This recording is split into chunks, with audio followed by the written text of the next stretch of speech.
Okay, let's get straight into it. Lowe's has announced it's planning to acquire Artisan Design Group, ADG. Big news. Yeah, definitely big news. And the price tag is $1.325 billion. Wow, a cool $1.325 billion. Yeah.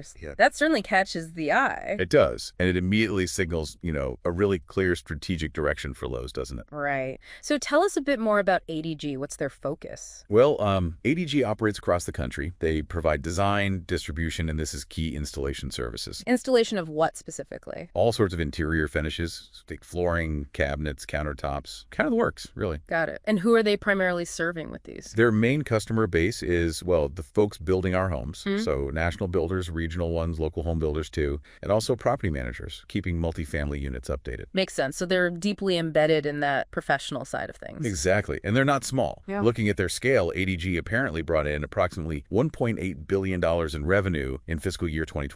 $1.8 billion. Okay, that's substantial. It is. And they also have this significant network of installers, over 3,200 specialized installers on their books. That installer network sounds like a major asset. Definitely. So this whole acquisition seems geared towards positioning Lowe's to really broaden its offerings for professional customers. Moving into a new channel, perhaps. Sort of, yeah. A new channel within this interior finishes market. It's a market that's considered pretty spread out, quite fragmented. Fragmented? How big are we talking? The estimate is around $50 billion for that total interior finishes market they operate in. 50 billion. Okay, so Lowe's sees an opportunity there. Now, how did ADG get to this point? Weren't they formed fairly recently? Relatively, yeah. They actually came together back in 2016. It was a merger of two companies, Floors Inc. and Malibu Floors. Ah, okay. And then since 2018, they've been owned by the Sterling Group, a private equity firm. Under Sterling, they've grown quite a bit, mainly through making more acquisitions themselves. Oh, interesting. Buying up smaller players. Exactly. 15 acquisitions, apparently, mostly founder or entrepreneur-owned businesses. So they've been rolling up expertise. That explains the scale and the reach. What does their physical footprint look like now? Currently, ADG has 132 facilities. These are distribution centers, design showrooms, service facilities, spread across 18 states. Their main office is in Dallas. Quite a network. So let's talk strategy. Why is Lowe's doing this now? Well, Marvin Ellison, Lowe's CEO, has been pretty clear on the rationale. He's pointing to the housing market dynamic. The need for more homes. Precisely. There's an estimate out there suggesting the U.S. needs something like over 18 million new homes by 2033. That's a huge number. It is. And Ellison believes new home construction is going to be a major driver for professional planned spending in the years ahead. So this acquisition is a way to capture more of that spending. That seems to be the core idea. Ellison sees buying ADG as a way to sort of build on the momentum Lowe's already has with pros and their planned spending. And tap into that $50 billion market you mentioned earlier. Exactly. He specifically anticipates this acquisition will expand Lowe's total addressable market, or TAM, by roughly that $50 billion figure. Beyond just market share, what else did Ellison highlight about ADG? He really emphasized ADG's operational model, called it highly customer-centric, and he pointed out their customer satisfaction scores. Good scores. Apparently best-in-class scores, particularly with the top national home builders. That's a strong endorsement. Yeah, that kind of validation from major customers is definitely significant. It suggests ADG has built solid relationships. It really does. It speaks volumes about their service quality and those builder connections. And what about ADG's side? Is their leadership on board? Seems like it. Steve Margolius, ADG's CEO, expressed excitement about joining forces. What did he focus on? He talked about combining ADG's strong position in those key interior finish categories, flooring, cabinets, countertops, with Lowe's massive scale and their broad product range across many categories. So the idea is synergy, ADG's specialty plus Lowe's breadth. That's the picture they're painting.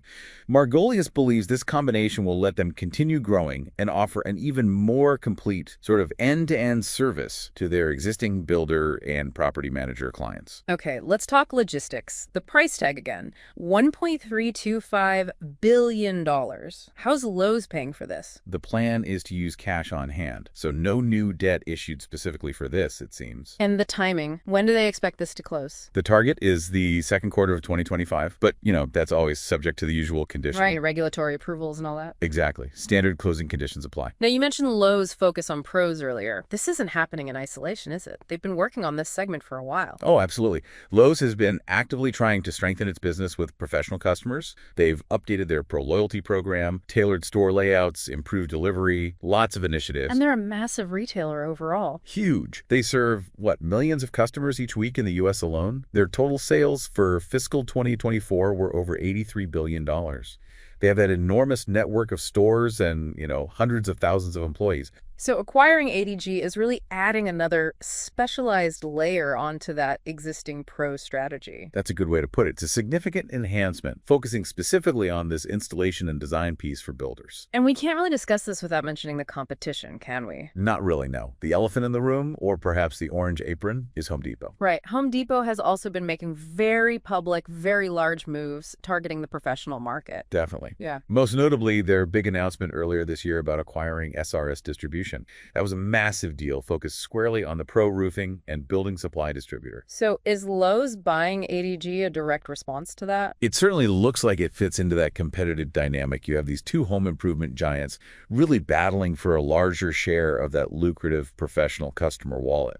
ADG gives Lowe's a stronger play in the interior finishes side of new construction, complementing their existing business. It's like an arms race for the pro customer. Kind of feels that way sometimes, doesn't it? Each trying to build a more comprehensive offering. Let's circle back to ADG just for a second. You mentioned their growth under the Sterling Group through acquisitions. That history seems important. It is. It shows how they strategically built up their capabilities and geographic reach. Starting with that 2016 merger, then adding those 15 other companies, it created the entity Lowe's is now buying.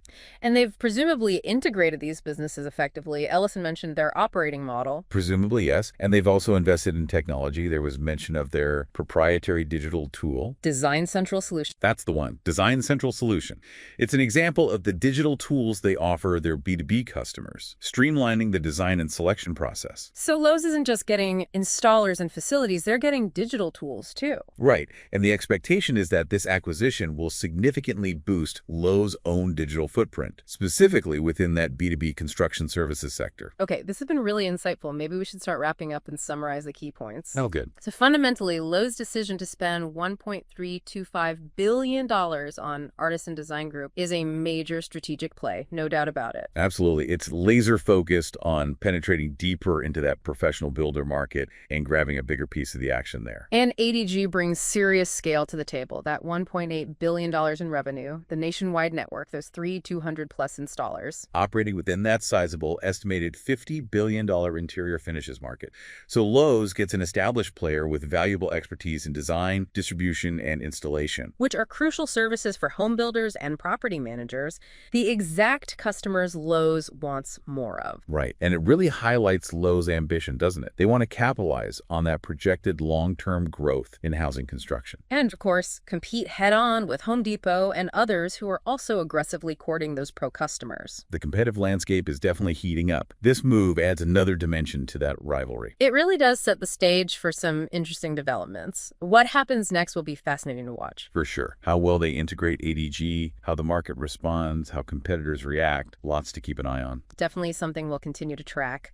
Before we sign off, just a reminder to our listeners, if you found this useful, please do like and subscribe. It helps others find the analysis. Yeah, definitely appreciate the support. So the big takeaway is Lowe's is making a calculated, expensive bet on the pro builder and the future of home construction. A bet that leverages ADG's specialized model to significantly expand Lowe's reach and capabilities in a key segment. It leaves you wondering, doesn't it? What other adjacent services might these home improvement giants look to bring in-house next to capture even more of the construction value chain? That's a great question for future discussion. Where does this consolidation trend lead? Food for thought. Okay, that brings us to the end of this look at the Lowe's ADG deal. Thanks for walking us through it. My pleasure. Always interesting to unpack these big moves. And thanks to all of you for tuning in. We'll catch you on the next one. Until then.